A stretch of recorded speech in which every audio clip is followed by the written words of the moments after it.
You made it! Last video for this year. This is the last video for Unit 9, and this is looking at society's influence on ourself. And so before we get into this, we have to look at our self-concept. We've talked about this already, but let's talk about it again. Our self-concept is our sense of who we are based on society and on norms. Okay, when we create our self-concept, we are comparing ourselves to the norms of society and comparing ourselves to what we expect we should be like.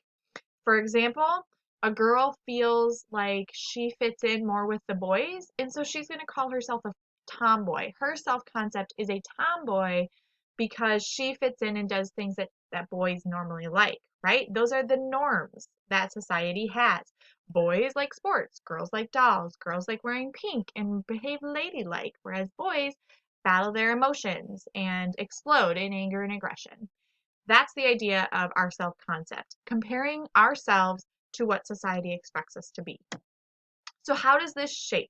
How do we become, or how do we develop this self-concept? Well, it's based on our culture, right?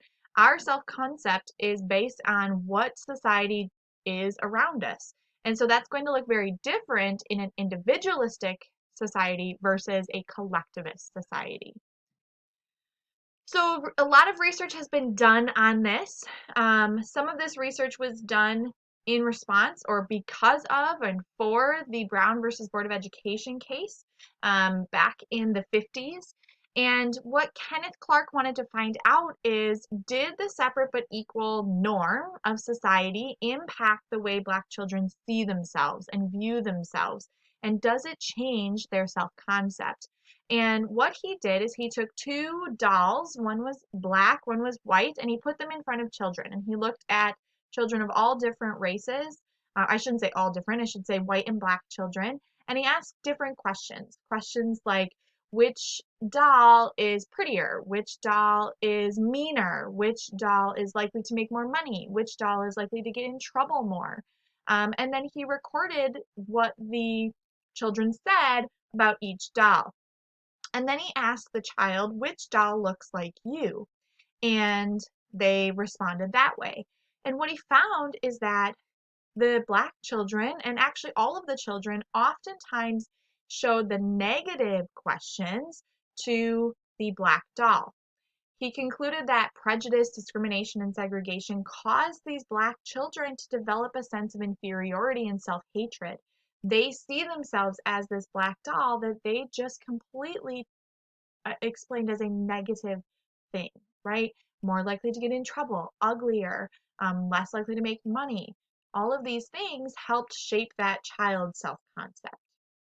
I've included a video of a replication of this study so you can watch it on your own time. Other factors that influence our self-concept are the stereotype threat. The stereotype threat is a self-confirming concern that one will be evaluated based on a negative stereotype. What does that mean? Well, it's the idea that if you think someone is judging you based on a stereotype, you're more likely to live up to that stereotype. So blondes, right? There's this stereotype of a dumb blonde. If you go into a situation, into a job interview, and you think that they're judging you based on your hair color and they think you're a dumb blonde, you're more likely going to act like a dumb blonde, right? You're going to say stupid things. You're going to maybe not quite have all the right answers. And so you're likely to live up to what that stereotype actually was. This is very similar to, or this was shown in the blue-eye, brown-eyed experiment video we watched in class with Jane Elliott and her children, right? They're not doing as great on the flashcards when they are in the discriminated against group. Another factor that influences our self-concept is the self-fulfilling prophecy. This is a belief that leads to its own fulfillment. For example, a coach doesn't think freshmen are good players, so he never plays the freshmen. When he eventually does play the freshman, he is no good because he never plays. So therefore, he's fulfilling his assumption that freshmen aren't good.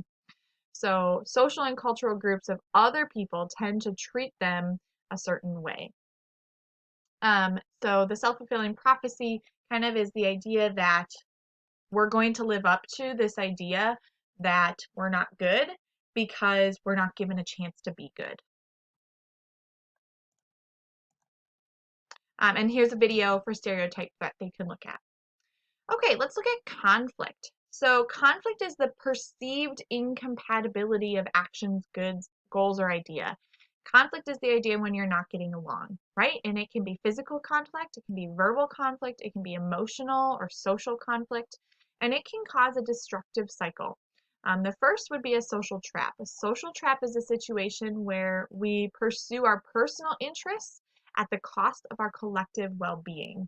For example, we're going to, let's say I give everyone a test and I say, okay, great, everyone's going to take the test.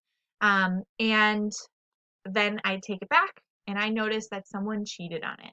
I don't know who or how, but I say, fine, everyone fails unless the person comes forward and says who cheated. No one's going to come forward because they don't want to get in trouble, right? But now everyone is going to fail. So we're going to pursue our own personal interests of not getting in trouble, but we've now just made everyone fail. That's a social trap. Another part of this cycle is the distorted perceptions that we make. Mirror image perceptions are we see our enemy as untrustworthy and evil intentioned, so they see us that way, right? The self-fulfilling prophecy also plays a role in this. Again, we behave towards others in ways that influence them to behave in ways that justify or confirm our beliefs about them, right?